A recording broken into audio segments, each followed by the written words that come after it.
everyone. In this session, we will learn basic structure of the sentence. It means sentence structure. Before we start learning basic concepts of grammar, it is very important to learn or to discuss some basic points about grammar, in which sentence structure plays a vital role. So let's begin with this session. Before I start with the session, I would like to discuss something very important and interesting with you all. As you can see this word. Now, if I ask you how many alphabets are there in this word, many of us might say there are 6 alphabets. But my dear students, this is definitely incorrect. Why so? Just because this word contains 6 letters, not 6 alphabets. Now, what is the difference between alphabets and letters? Well, let me tell you one thing. This word alphabets and one more word that we have, that is alphabet. Now, there is a big difference between alphabet and alphabets. Alphabet is basically a series of letters. It is a series of letters which you say Varnmala in Hindi. Whereas alphabets, the meaning of alphabets is, if we see the definition of alphabets, it is actually the language of different countries. Language of different countries. So the language of different countries we call alphabets. It means if you ask me the meaning of alphabets, it is the language of different countries. If we come to the point alphabet, it is the series of letters in which we call Varnmala in Hindi. And letters are actually the contents of that alphabet. That is A, B, C, D, and so on. There are 26 letters in alphabet, in English alphabet. Now you can see the definitions of these. Alphabet is actually the series of letters. So there are 26 letters in all. 5 are vowels and remaining 21 are consonants. Now, letters are actually combination of vowels and consonants. This is actually the pronunciation. The correct pronunciation of this word is vowels, not vowels, though we call it vowels for our convenience. Now, then we have group of letters which make sense. That is called word. For example, if we have a word like EPN, is this a word? No, it is not a word. Just because it does not make any sense, this is not a word. But if I write PEN, yes, now it makes sense. It has some meaning. That's why this is a word. So a word is actually the combination of letters that has some meaning, which makes some sense. That is why a group of letters which makes sense is known as word. Any group of letters cannot be called word unless it has some meaning. Then we have the word sentence, which is very, very important. Basically, a sentence is group of words which makes a complete sense. It means whatever you write, whatever the group of words you write, that should make some sense. It has some meaning. Only merely writing words, merely writing combination of words is not a sentence. Does not make a sentence unless it has some meaning.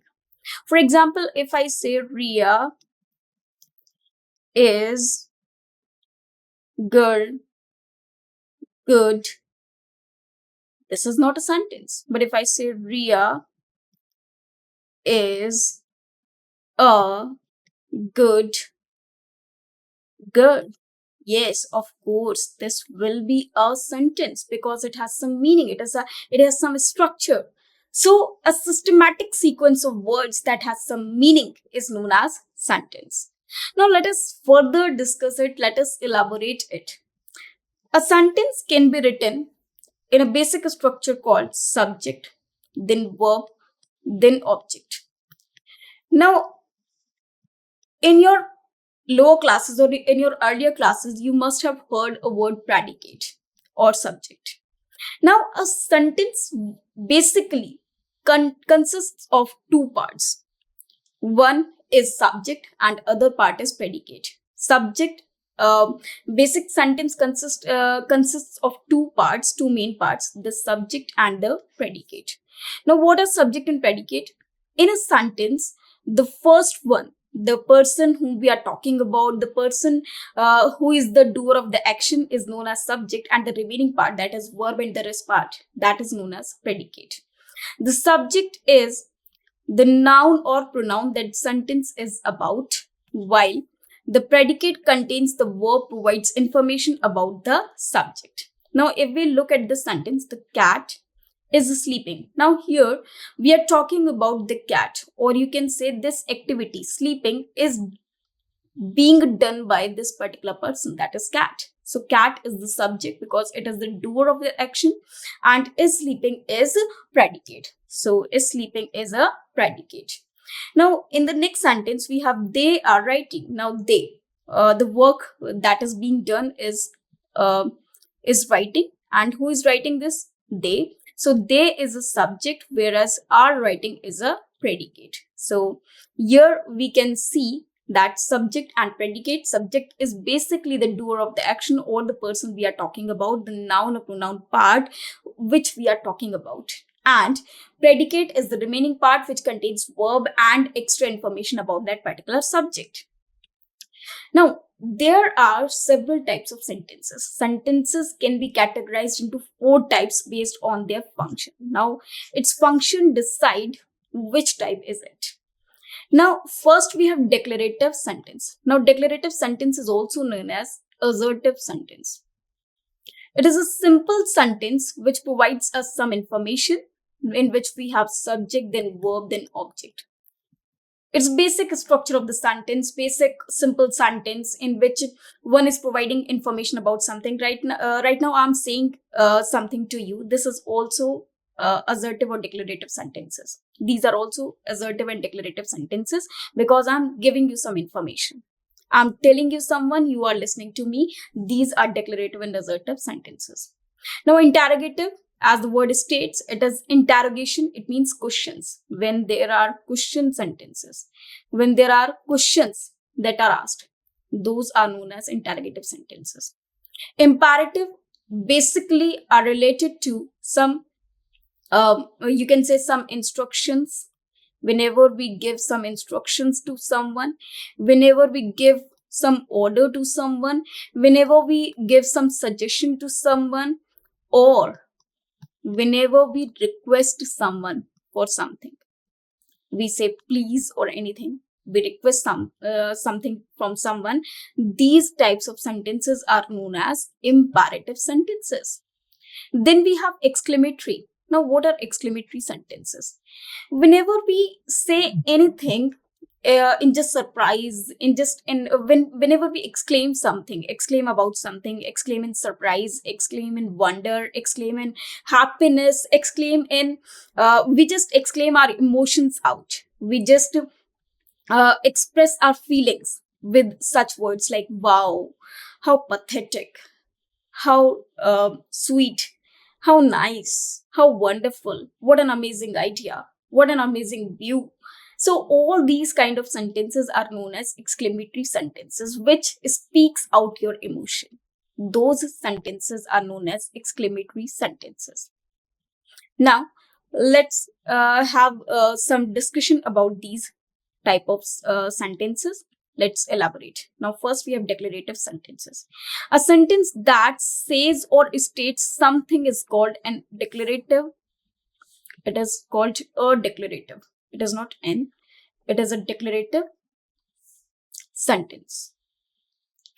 It is called declarative sentences, you can say. Not an. N will not come.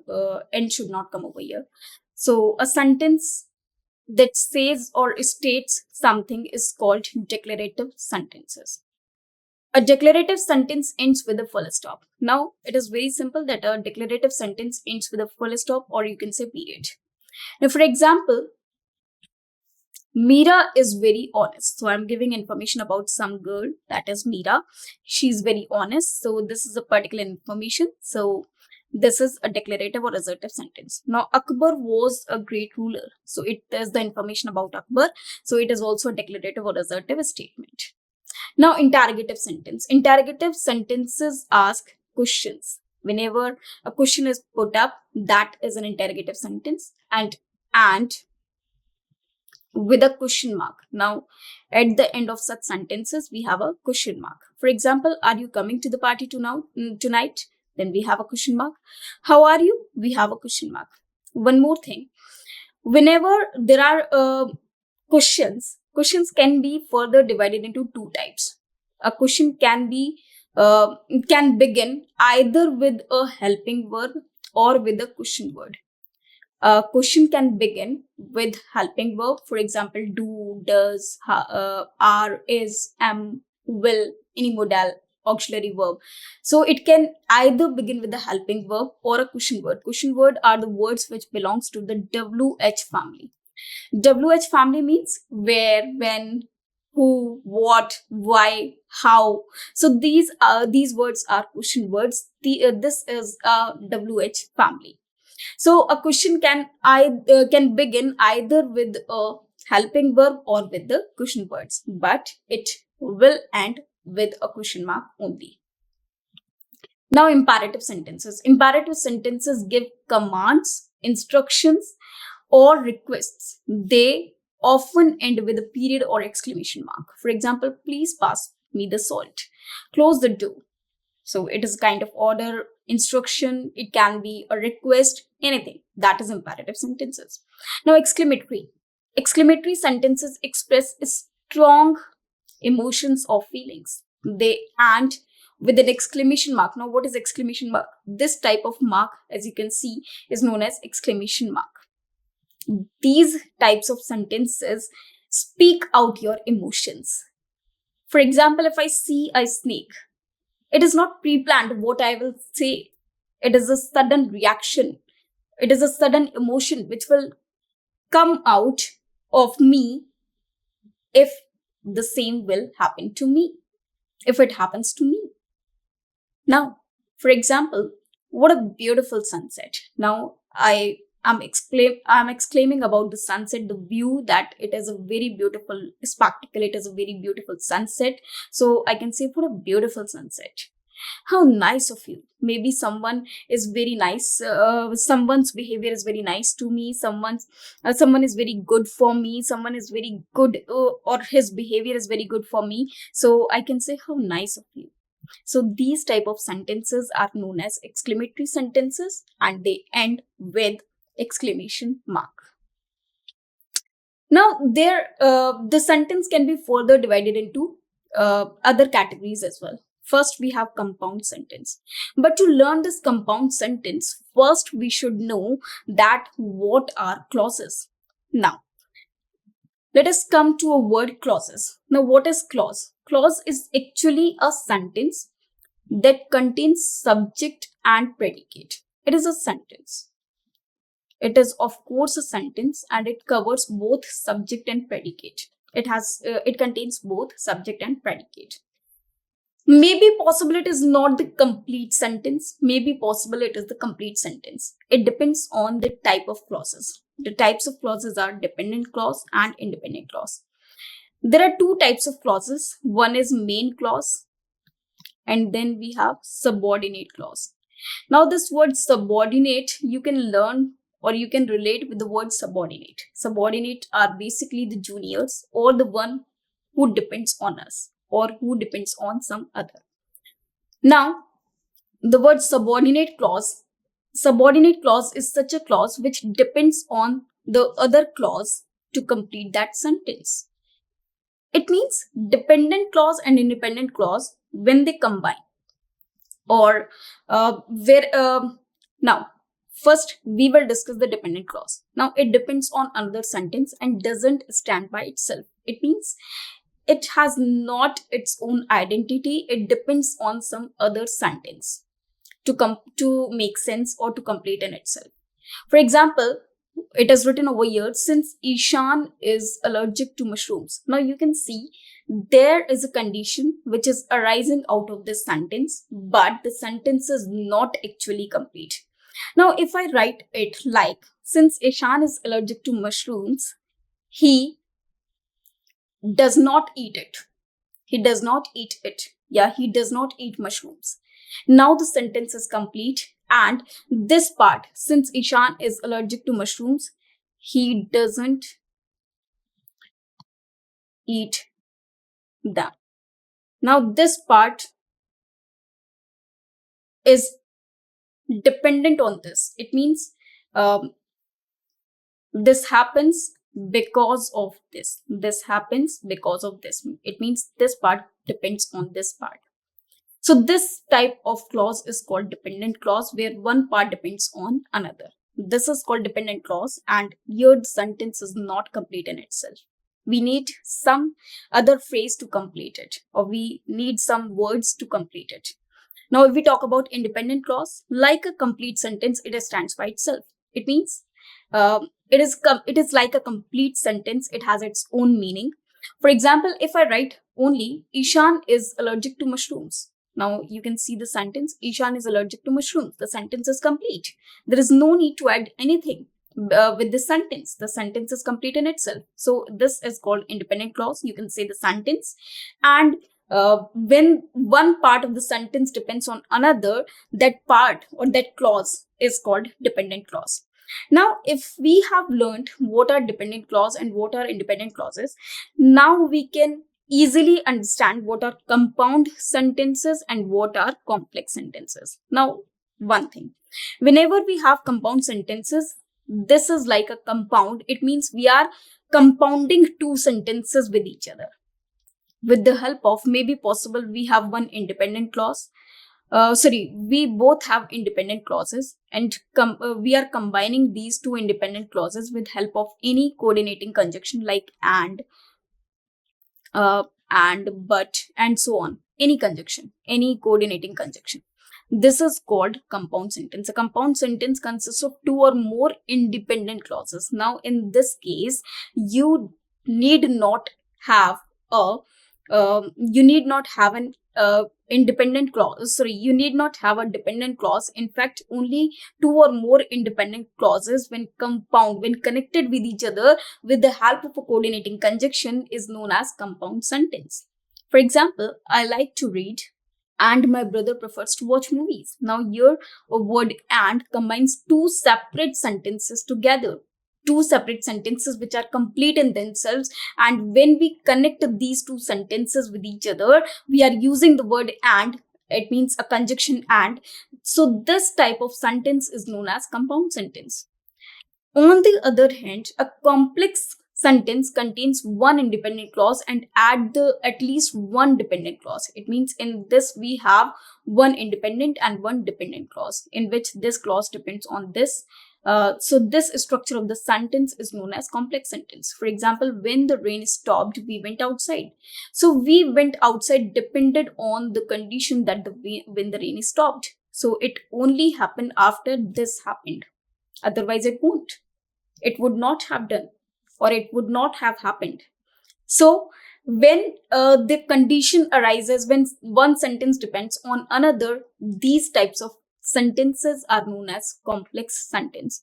Here we have used the word when, which is a subordinate conjunction, which is a subordinating conjunction. I hope this is clear to you all, and this proves to be the very helpful session for you all. Now we have phrases. A phrase is a group of words that don't form the complete sentence. It is actually a phrase. It's a group of words that don't form the complete sentence. It doesn't contain both subject and predicate. In phrase, it is not actually the complete sentence. It doesn't have subject and predicate. It doesn't have both subject and predicate. It can have only either subject or predicate. For example, a shiny gold watch. So your watch is noun, shiny gold are adjectives which are qualifying this noun, but the sentence is not complete. So this is a phrase. Then dark night. Again, night is noun, dark is an adjective which is qualifying this word night. My best friend.